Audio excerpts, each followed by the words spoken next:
hot mess. The glory of doing interviews from home. Yeah. Well, yeah, I just wanted to say a pleasure to talk to you both. It's always fun to catch up with both of you. But, we have this new special week of Messyness coming out. I'm just curious for you two, just what were your expectations of each other before the show, and maybe how did that change after, working together now going into a second season, which congrats on as well. Thank you. Oh my gosh. Honestly, I was nervous to meet Tori because she's like an icon, and I'm like, she gonna be stuck up? Like, is she gonna be mean? I'm nervous. And then when I met her, she was the total opposite. She was just so chill, down to earth. So I was very happy, and I feel like me and Tori are like besties now. Same. I was a big fan of Nicole's, and I was just like, I don't know. It's like a new playground. Like, you're coming in with new kids. And I was like, oh my gosh, sometimes girls can be hard. And I had no idea. I was just like, oh, I hope she likes me. And then it was like instantaneous. We were just like, oh, duh. Like, yeah, this makes sense for like life. Yeah. It's like, are you ready to kind of, now that we're kind of getting back into the real world and, maybe be able to go out together even more? Because I don't think you've done a couple nights at the Abbey, I think it was, but outside of that, you haven't had too much time out and about with each other. I know, that's true. But I feel like every time I come out and film the show, because, I live in Jersey. So every time I come and film the show in California, me and Tori always make sure to, go to dinner or try and do stuff together after the shoot, just because I'm literally only there for 3 days and I want to hang out with everybody. Yeah.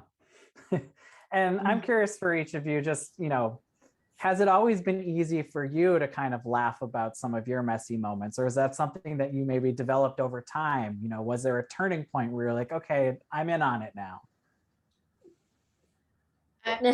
I was always in on it. I just knew the public wasn't in on it, or they were quick to judge things about me that were messy when it wasn't even messy. So it was hard to be able to say like, okay, I can own it now. Like, I owned it myself, but not publicly always, because I felt like I was always so judged anyway to begin with.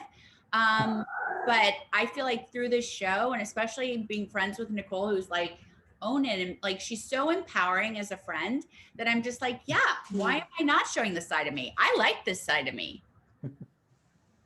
Yeah, and I feel like, I've been messy for 6 seasons on Jersey, and then still, and I feel like all of us just own it, and we're like, it is what it is, and we're not embarrassed to be ourselves. So, this show fits me. And I mean, for your kids too, seeing some of these past messier moments, just how has that kind of changed going forward for you? And has it affected maybe the way you do act on camera now? No, because I still try and be my authentic self, and I still want to have a good time. But my kids, I don't let my kids watch my show. And then if they do see clips, I just tell them that I'm an actress and that's not really me. But one day I will have that conversation and be like, listen, mommy is crazy sometimes and you love me for it. So. Only my oldest two have seen Messyness. I mean, talk about that show, and they're like, Mom, you did what? And I was like, yeah, everyone has moments in their youth. I always put it back. Like, listen, that was so long ago. Yeah. Was it? And I know, Nicole, Nicole, you've even been able to like capitalize on it. Seriously. I mean, you have the merch out now for, has your holiday merch with your mug or your arrest on it, and the Messy Mama wine. Just how nice has that been to kind of almost turn it into a business? Well, it's nice that everyone just like appreciates it and they can relate to it, because I don't know what I would do. Like if I was like pretending to, have my shit together and be classy, like that's just not how it rolls. Everything is just chaotic here. And, I roll with the punches, literally. So I just feel like the fact that people appreciate all that stuff and they're like, yes, like I can relate to you so much. I love that. And, obviously we're talking about Messyness. We have a week long coming up. It's all leading right up to New Year's Eve. Just curious for each of you, I guess, what are your plans this year? And do you have any maybe New Year's resolutions for 2022? Oh, I mean, New Year's, I'm usually in bed by like 10.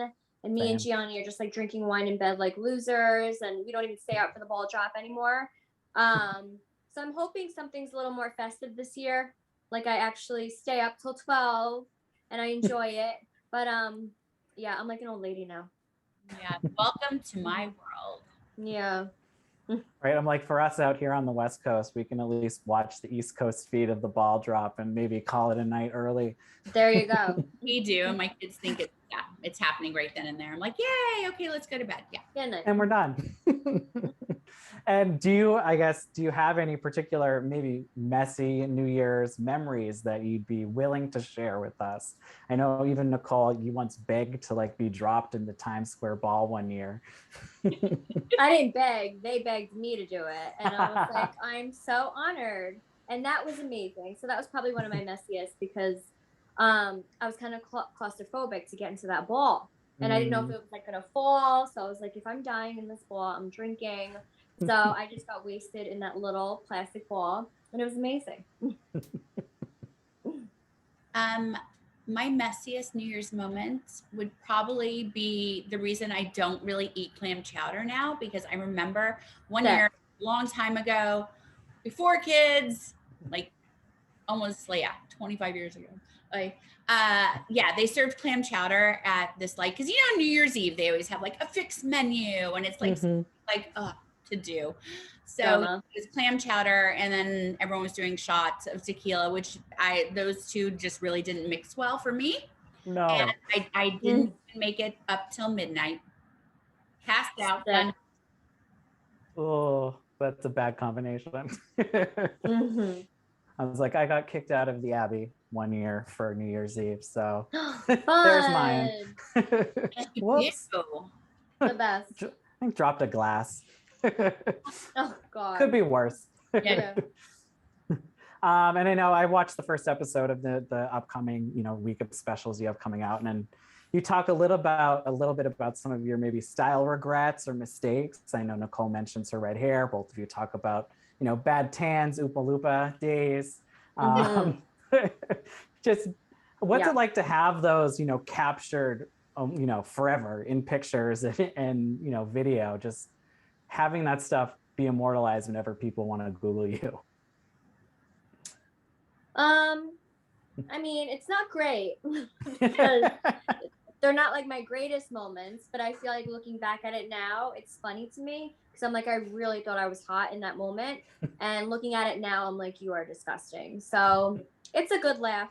I mean, it sucks because everybody has those like, oh my gosh, you should have seen what I wore out in high school in my 20s.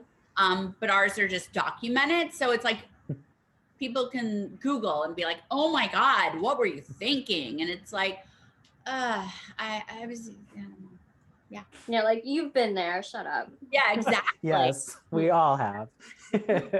And is there maybe a red carpet outfit that does kind of stand out for each of you that you see it and you're just like, oh, that's got to be one of the worst that I attempted to pull off? So many. Yeah. I feel like I can't pinpoint one, but I know I thought I was hot and I was feeling myself, so whatever. Yeah, one year I decided I was really into daisies and sunflowers, like in the 90s. So I wore like a daisy dress, and then I decided to get real daisies and put them all over my hair. That's so 90s though. It is. Kind of works, except by the spots of the red carpet, they were wilted and dying because they were Stop. Yeah. Like dead flowers in your hair. Yeah, pretty much.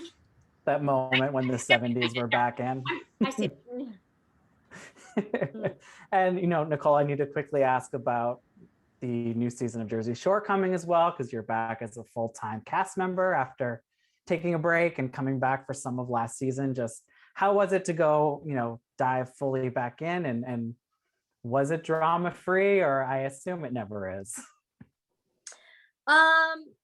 yeah, so I feel like I never left because, you know, I've been filming with my roomies for years. Yeah. So the break was much needed, but I definitely missed everybody. So coming back, I just had a blast. I feel like we all had so much fun. I mean, there's always drama, but it's not serious because at the end of the day, we're all a family and we get over it. But yeah, it's always eventful. Anytime we all get together, something goes wrong and then everyone's dramatic and then we're fine again. So it's a roller coaster. And is there maybe a moment that does stick out that would maybe fit well on your show on Messyness that's coming up? Yeah, me and Dina definitely had a few meatball moments. Awesome. Like old school. So I feel like people are gonna enjoy that.